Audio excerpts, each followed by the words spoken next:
Olá a todos! Vamos efetivamente iniciar o nosso curso de análise na reta e eu já peço de antemão que você possa curtir o vídeo para apoiar esse projeto e também que possa dar sugestões de exercícios, dúvidas, podem colocar nos comentários que na medida do possível eu vou respondendo.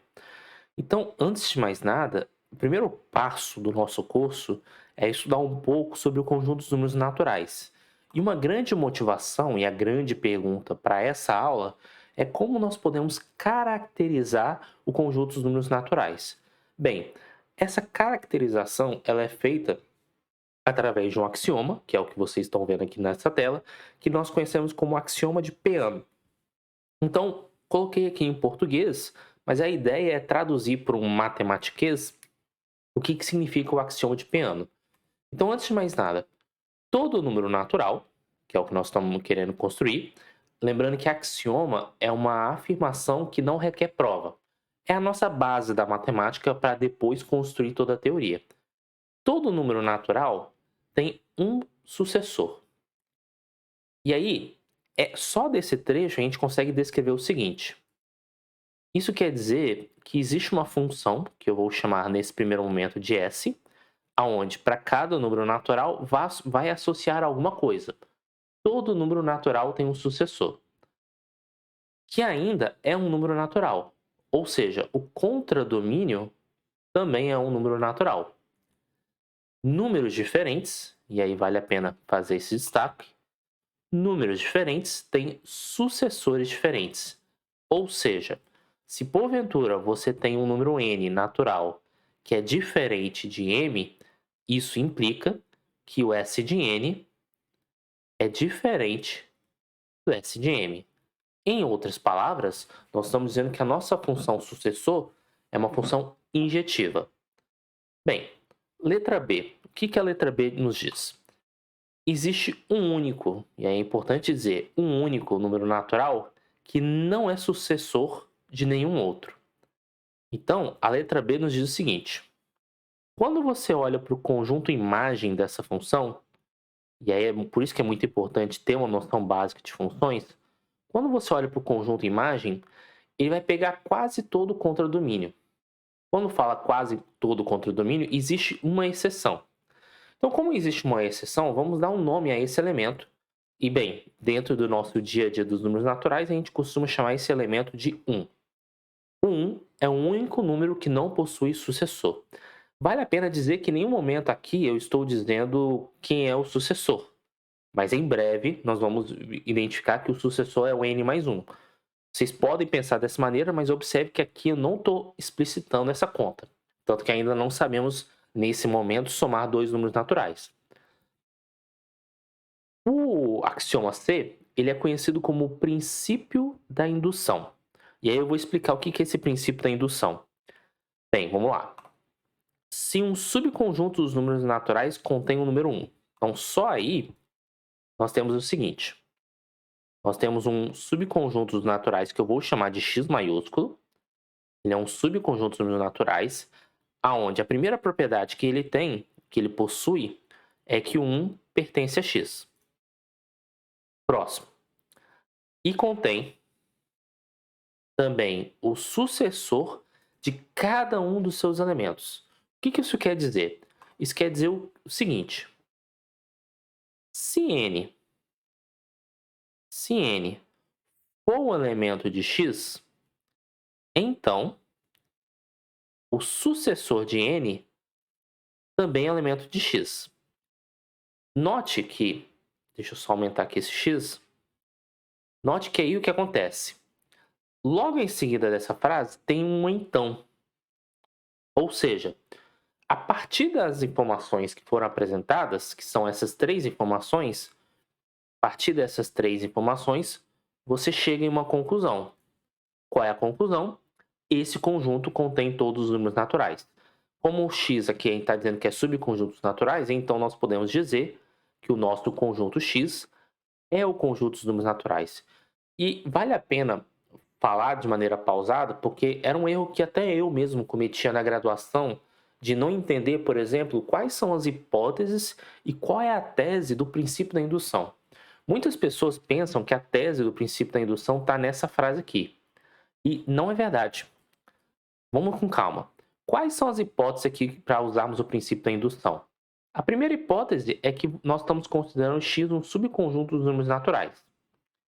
A segunda hipótese está nessa condição, que 1 é um elemento de x. A terceira hipótese está associada a essa condicional. É você ter um conjunto x que tenha essa propriedade, que todo elemento de x, o seu sucessor é elemento x. Em outras palavras, a nossa hipótese 3, nós podemos enxergá-lo, essa hipótese 3, nós podemos enxergar como uma sentença do tipo P condicional Q. Lá da lógica matemática, lá da tabela verdade. Então, a hipótese do princípio da indução é a condicional inteira. Isso tem que tomar cuidado. E qual é a tese do princípio da indução? A tese é concluir que esse seu conjunto X que possui essas três propriedades, ele é o conjunto dos números naturais. Então é muito importante ter essa clareza do que é o princípio da indução. Bem, agora que nós aprendemos como construir o conjunto dos números naturais, nós vamos aos poucos, vamos dizer assim, construindo a nossa casa. Então a primeira coisa que precisamos fazer, é até uma proposição, é verificar que essa função sucessora não pode ser n para todo n, ou seja, que S de n é diferente de n para todo n. Então, como essa frase existe aqui ó, para todo n, eu vou usar a teoria de conjunto como, vamos dizer assim, a nossa base, que é o que nós temos. Vamos considerar x maiúsculo, ou melhor, para mudar a letra, vamos considerar A maiúsculo um conjunto. Esse conjunto ele é um conjunto de todos os possíveis números que possuem uma determinada propriedade. Qual propriedade? Que o sucessor de n é diferente de n. E aí, nosso objetivo, bem, nós já sabemos que ele é um subconjunto dos números naturais pela própria construção aqui do conjunto.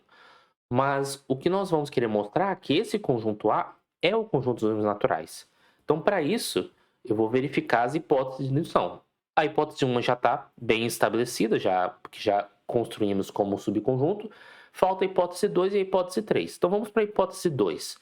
Como é que a gente justifica que 1 é um elemento do conjunto? Bem, a gente sabe que 1 é um elemento de A, pois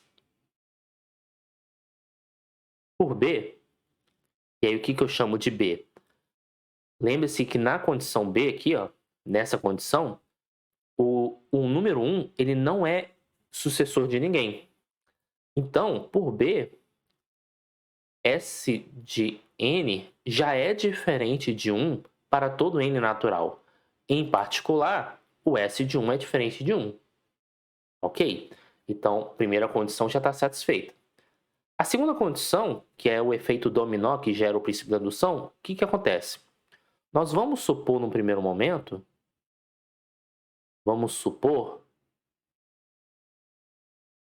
que M seja vamos colocar M, seja um elemento de A. A grande pergunta é, eu posso afirmar, e aí eu vou colocar uma interrogação nessa minha implicação lógica. Eu posso afirmar que o SM é um elemento de A? Eu não sei. Se eu provar que sim, então o conjunto A vai ser o conjunto dos naturais. Então vamos lá. Então a primeira coisa que eu tenho que fazer é verificar essa condição. Então, eu vou calcular quanto que é o S de M. Em outras palavras, eu vou substituir o N daqui, esse N aqui, pelo meu S de M e vou provar que ele é diferente de S de M. Acontece que, vamos pensar um pouco, como S de M é diferente de M, porque M é um elemento de A, isso implica que esse cara é diferente do S de M. Vamos tentar entender o porquê? Porque se você enxergar isso como um N, o que eu estou dizendo, aqui só uma correção, né, porque é diferente. Se você observar, o fato do M ser um elemento de A te permite dizer que o S de M é diferente de S de M. E aí o que acontece? Isso tudo pensando o S de M como o nosso N. Isso te permite concluir que que o S de M é um elemento de A. E isso implica que o nosso conjunto A é o conjunto dos números naturais. Então, espero que tenha ficado claro. Porque exatamente esse é o nosso objetivo. Ao você substituir o N pelo S de M, você mostrar que é diferente. Mas ele é de fato diferente justamente por quê? Porque como nós sabemos que... Aí acho que faltou explicar essa parte, né? Então vou até reforçar para ficar bem claro isso. Como nós já sabemos que o S de M é diferente de M, dois elementos diferentes vão levar em duas imagens diferentes. Então o S do S de M é diferente do S de M. E isso já nos leva a concluir isso. Então, de fato, para todo N, o S de N é diferente de N. Ok, como é que nós podemos construir essa função sucessora? Qual é a lei de formação? E ela acaba sendo uma resposta quando você for definir a noção de soma. Como é que a gente define soma de dois números naturais? Bem, nós vamos definir a soma de dois números naturais através dessa regra, mas acho que vale a pena escrever para ficar bem claro o que eu estou querendo dizer. O que pensa é o seguinte: a soma é uma função aonde pega dois números naturais, ou seja, n cartesiano n, e ele associa a um número n. Então, se você pega a um número natural, perdão, se você pega o par nm, isso dá como resultado o número n mais m. Bem, para eu definir essa função, uma estratégia é fazer o seguinte: vamos deixar o n fixo. Então, vamos deixar esse n fixo. E aí, eu vou ver o que acontece quando eu faço a soma n mais m. Se o m for igual a 1, você vai definir o n mais 1, lembrando que 1 é aquele sucessor que nós construímos anteriormente, ou é aquele elemento que não possui sucessor, que foi construído anteriormente, e o n mais 1 vai ser, por definição, o sucessor de n. Agora, supondo que você sabe como se calcula o n mais m, para você calcular o n mais, e aqui eu vou colocar o sucessor de m, acho que até vale a pena escrever essa propriedade b aqui do lado, ou seja, n mais o sucessor de m, isso vai ser o sucessor do número n mais m. Pronto, você acabou de definir a noção de soma, porque você definiu uma regra para m igual a 1, sabendo a regra para m, você sabe a regra para m mais 1, logo você sabe a regra para todos os números naturais. Ok, então essa é a construção da soma de dois números. Para você fazer a multiplicação, ele segue a mesma ideia. Você mantém o n fixo e você pensa como é que seria o produto n vezes m. Se o m for igual a 1, n vezes 1 é o próprio n. Até aí, ok. Se você quiser fazer, sabendo que você sabe fazer um n vezes m, quer fazer o n vezes o sucessor de m, isso é nada mais, nada menos, e aí vale a pena, didaticamente falando, você pensar no m mais 1 aqui, é você aplicar a distributividade. Então vai ficar n vezes m, que você já aprendeu anteriormente, mais o n vezes 1, que dá o próprio n. Então você acaba de aprender como fazer uma multiplicação. E no fundo, essa propriedade b, apesar de abstrata, é assim que nós aprendemos a multiplicar dois números. Como assim? Vamos pensar aqui, vamos fazer uma tabelinha aqui de valores para vocês perceberem bem isso. Vamos escolher o número 3 como exemplo. Então, quando você faz 3 vezes 1, bem, nesse caso, como o nosso n é igual a 1, 3 vezes 1 é o próprio 3, é o próprio n. Aí você vai fazer o 3 vezes o sucessor de 1. Todos nós sabemos que o sucessor de 1 é o 2. Só que eu vou escrevê-lo com a notação 1 mais 1. E aí, como é que você faz essa conta? Você vai fazer 3 vezes 1 mais o 3. Em outras palavras, você está fazendo o 3 mais 3, que é o 6. Vamos fazer agora o 3 vezes 3. Então, vai ser 3 vezes... O 3 é o sucessor do 2. E aí vai ser 3 vezes o 2 mais 3. Você pode abrir como 3 mais 3 mais 3, ou simplesmente fazer 6 mais 3, que é 9. Observe, você fazer 3 vezes um número, por exemplo, 3 vezes 5, é você fazer 3 mais 3 mais 3 mais 3 mais 3 em 5 parcelas. Então, é exatamente essa a ideia de você definir a multiplicação de dois números naturais. Bem, existem algumas observações a serem feitas, né? Algumas propriedades que são válidas. Por exemplo, a associatividade. Porque, ok, eu aprendi a somar dois números. Como é que eu somo 3? Você pode, primeiramente, somar os dois primeiros números e o seu resultado você somar por um terceiro, ou segura o primeiro, soma os dois últimos, pega o resultado da soma dos dois últimos e soma com o primeiro. O mesmo vale para a multiplicação. É isso interessante que são coisas que nós devemos demonstrar. Vou deixar o letra D como exercício, mas eu vou demonstrar a associatividade da soma, para vocês entenderem como funciona. Então, para isso, eu vou manter MN fixo. E eu vou pensar se essa propriedade é verdadeira para todo P natural. Então, no caso P igual a 1, vamos colocar aqui. No caso P igual a 1, temos o seguinte. Deixa eu colocar... Eu vou colocar uma seta assim só para dizer que nós vamos iniciar a conta aqui. Então, nós temos aqui M mais N mais 1.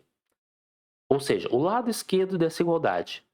Esse camarada é, por definição do sucessor, o sucessor do número M mais N. Agora, vamos olhar o lado direito. O lado direito é M mais N mais 1. Só que o N mais 1 é o sucessor de N. E pela definição de soma de dois números naturais, M mais o sucessor de um número é simplesmente o sucessor de M mais N. E como a nossa função sucessor é injetiva, isso implica que para P igual a 1, ok. Ou seja, o lado esquerdo dessa igualdade é igual ao lado direito dessa igualdade. Agora, o que acontece? Deixa eu chamar isso aqui de estrela. Se, vamos colocar P igual a K, se P igual a K é verdade em estrela, podemos dizer que P igual a K mais 1 também é verdade? Essa é uma pergunta que precisamos responder para provar a associatividade. Então vamos lá. Primeira coisa que eu vou fazer é desenvolver o lado esquerdo da nossa conta. Então, fazendo M mais N mais... Agora eu estou substituindo o P pelo K mais 1. K mais 1. Vamos lá. Esse cara, na verdade, eu já posso trocar pelo sucessor de K. Acho que fica mais didaticamente melhor. Só que essa conta, por ser soma de dois números naturais, ele é o sucessor desse primeiro número, M mais N, mais o K. E como essa informação ela é verdadeira para K, ou seja, para P igual a K, ou seja, vale a associatividade nesse caso, então você vai ter um M mais N mais K. E voilá, a gente deixa assim do jeito que está por enquanto. Isso é referente ao lado esquerdo da igualdade. Agora vamos olhar para o lado direito. Vou até mudar de cor. O lado direito eu tenho que fazer o primeiro parado, que aí no caso é o M, mais agora eu tenho que fazer N mais o K mais 1, que eu já vou trocar pelo sucessor de K. Bem, acontece que esse cara aqui, o que acontece? O M vai ficar parado, esse cara vai ser o sucessor de N mais K, pela definição da soma de dois números naturais. E, de novo, pela definição de soma de dois números naturais, isso vai ser soma de m mais n mais k.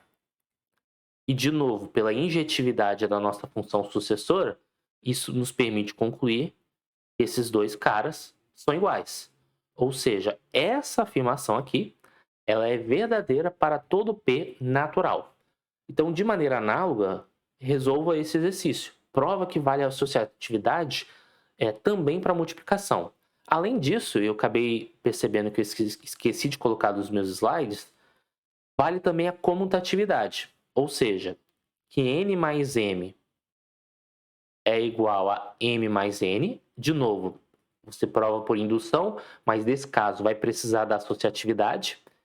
E que n vezes m é a mesma coisa que m vezes n. Vou deixar também como exercício. Qualquer dúvida, se vocês não conseguirem de jeito nenhum, podem colocar nos comentários que, na medida que eu tiver tempo, eu faço uma videoaula específica para esses exercícios. Só para não ficar maçante, vale a pena citar outras propriedades, que fica também como exercício. Vale a distributividade, ou seja, m vezes o número n mais p é fazer m vezes n mais m vezes p. E também a questão da comutatividade, que agora que eu percebi que eu coloquei aqui. Então, até peço perdão, acho que tinha esquecido, mas coloquei aqui. Então, que n mais m é igual a m mais n e n vezes m é igual a m vezes n. Bem, um outro resultado que eu gostaria de demonstrar é justamente a lei de corte. Ou seja, quando você tem uma situação como essa, que você pode cortar os m's e aí fica n igual a p. Bem, vamos demonstrar esse fato. E antes de fazer a demonstração, para você fazer a demonstração do produto, só fazer uma observação rápida, você vai precisar do conceito de um número ser menor do que outro. Então, rapidamente, antes de fazer a demonstração da adição, que eu acabei lembrando aqui, quando você diz que um número n é menor do que m, isso significa o seguinte, que existe um número r pertencente aos naturais, de tal modo que esse n, quando você adiciona r, é igual a m. Então, vocês vão precisar dessa informação para justificar a lei de corte do produto. De novo, se persistir as dúvidas, estou à disposição. Mas vamos voltar aqui para a lei de corte da adição. Então, eu vou chamar de A, e aí eu vou deixar NP fixo. E vou considerar A o conjunto de todos os M's que são naturais, de tal modo que essa lei de corte é válida. Ou seja, se N mais M é igual a P mais M, então N é igual a P. Ou seja, todos os valores de M onde esse valor lógico é verdadeiro. Então, a primeira coisa é verificar se 1 pertence a A. E 1 pertence a A, eu acho que está bem claro aqui, por quê? Pois, né? Vamos colocar assim, pois se N mais 1 é igual a P mais 1, como a função sucessora é injetora, esse aqui é o sucessor de N e esse é o sucessor de P, isso vai aplicar que N é igual a P. Já vou bem direto aqui. A questão toda é, o que acontece se M pertence ao conjunto A, e aí a pergunta é, eu posso afirmar que o sucessor de M é um elemento de A? Eu não sei ainda, mas vamos lá, vamos verificar esse fato. A primeira coisa que eu tenho que fazer é admitir que eu estou fazendo a conta N mais o sucessor de M igual a P mais o sucessor de M. E eu quero verificar que N é igual a P. Como nós estamos falando de soma, isso é a mesma coisa de que sucessor de N mais M igual a sucessor de P mais M. Acontece que a função sucessora é uma função injetora. E aí, se você tem dois sucessores que são iguais, isso quer dizer que os elementos do domínio são iguais. Então, N mais M é igual a P mais M. E por hipótese de indução, se eu estou assumindo que M é um elemento de A, significa que essa frase aqui é verdadeira, ou seja, você pode fazer o corte, logo N é igual a P, Isso implica que o nosso elemento S de M é um elemento de A. Logo, para todos os números naturais, vale a lei de Corte.